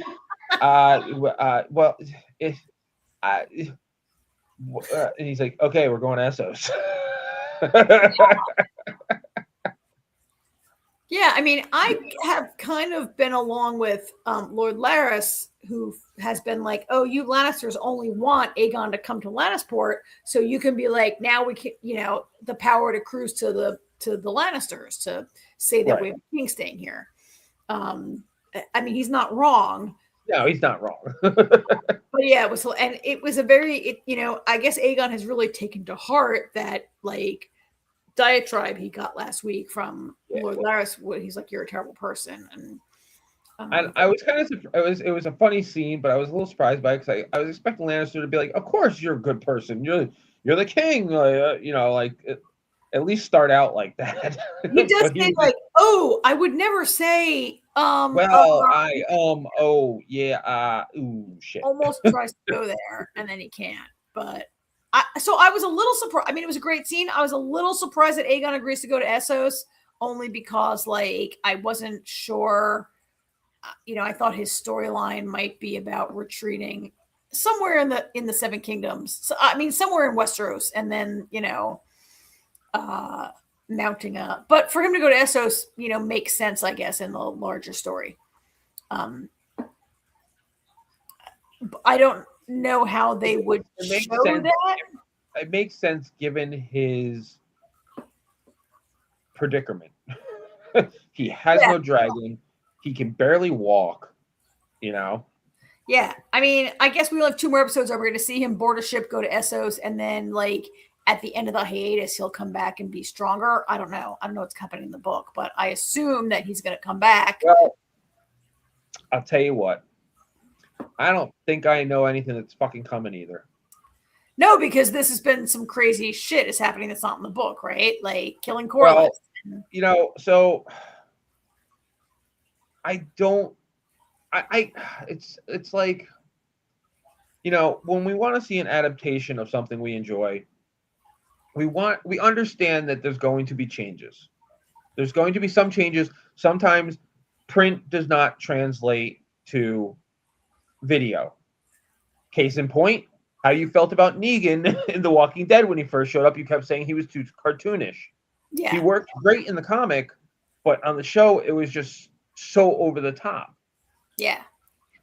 That being said, there are certain things as book readers that we can't wait to see that they set up in the books, and it's like, oh my god, I'm going to get to see this live action. Yep. And then it doesn't happen, and you're like, why? You have this great scene already written for you. You don't have to do it exactly how it was written, but give me something. And for the first 2 seasons, the House of the Dragon has done that impeccably. They've made some changes that made sense, and it worked, and it's brought new life and some surprises for book readers. But the key big moments have all been there. Season 3, they said, okay, we've got our audience. They're going to keep watching. Let's just throw the book away and start making shit up. Do you really feel they threw the book away this season? Some of the changes that they have made this season make it impossible for the conclusion to be anything like the book. Really? I mean, they can still steer things and make things similar and whatnot, but why? And this is actually a perfect thing to adapt because it's written as a history book. So there's some things in the story that are vague, and it's like, this happened, but we don't know how. And this happened, but we don't know how. Right. So as an adaptation, you can make up the how, which is perfectly fine because as long as you get to the end result, the how doesn't matter. With so some of the changes, go ahead. I'm not going to ask you to spoil anything, but maybe something like when you kill Lord Corliss now and you say he survives the entire book, maybe there are some things he does that now can't happen. Right? Yes. Something like that. In a manner, in a roundabout way, yes. Yeah. Now, are there other avenues you can get to the same point with that? Sure. But there's other changes that they've made, which could end up being not changes that'll be okay. Mm-hmm. But with what I've seen these last 2 episodes, I fear that a change they made earlier in the season isn't going to be rectified, and the end of the show is going to be completely different. Interesting. And it just drives me nuts because why? You're it just makes me wonder, are you adapting it because you yourself enjoyed it and wanted to bring it to the big, the medium screen, because it's HBO, so it's bigger than a small screen. Or, hey, Game of Thrones is really popular. I can get really rich off this shit. It's or is it both? Hey, I get really rich off doing something I love to do, and this is a great story. But at some point, they all go, okay, now we're going to change shit completely. I mean, we saw it with The Walking Dead. Part of the reason I stopped watching it, because the way they treated the viewers. Yeah. Yeah. This is short enough that I'm going to see it through because I want to see if it, where it gets to. First couple seasons of Game of Thrones. The first season of Game of Thrones was spot on. Like, it was not page for page exactly, pretty damn close. And as a matter of fact, I think it was around season 3 where they started going, to be fair, the books weren't done. So they were like, all right, now we got to do our own shit, which that's perfectly fine. I get that because they had no more source material because George R.R. Martin's still writing the 6th fucking book. Yeah. Yeah. 6th book. Yeah. The other guy there, Night of the Seven Kingdoms. I thought they did a great job adapting that. Changes that were made doesn't affect the overall story. you know. But again, that was only season 1. See what they do next. I've Yeah, been really disappointed in some of the decisions in these past 2 episodes. and yet that you're very comfortable with the changes they made with Sheep Stealer and who rides Yes. in, like Yeah. Nettle and Rena. Because, you know, and again, these are changes that don't impact the overall story. You know, some of the situations, some of the things that Nettles did, Reyna could still end up doing with Sheep Stealer, or they could go in a completely different direction. It's minor enough that it's not going to affect the overall story. There are 2 things right now that they've changed that vastly, in my opinion, affects the story if they don't find a way to veer back around to it. All right, well, we'll see. We got 2 more episodes this season to go. I don't know what has to happen. So, I mean, I know what happens story. Eventually, the Dance of the Dragons has to, you know, the dragons have to all be killed. But we don't know what's going to happen. You know, I'm interested. Really, I'm kind of enjoying this whole part where Rhaenyra gains the throne, and then being the queen is a total drag, right?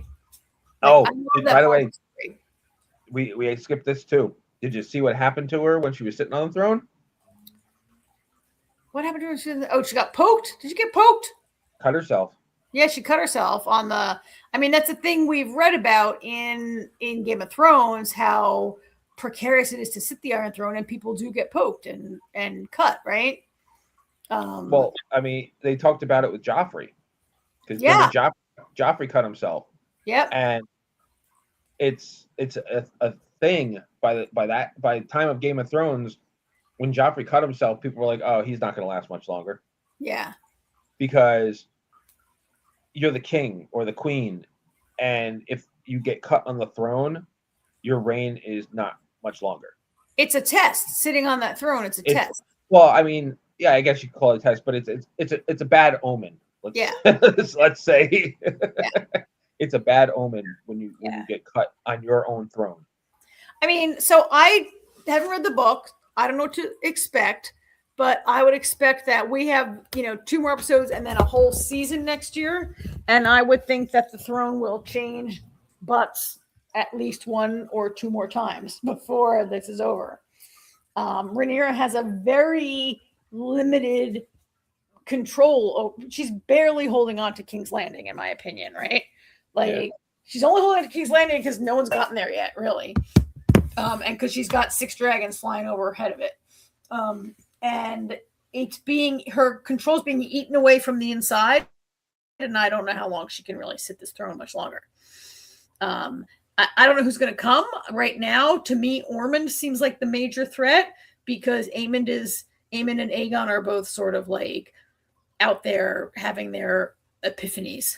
They're growing up. They never grew up. They're like big man babies, and they're out there growing up.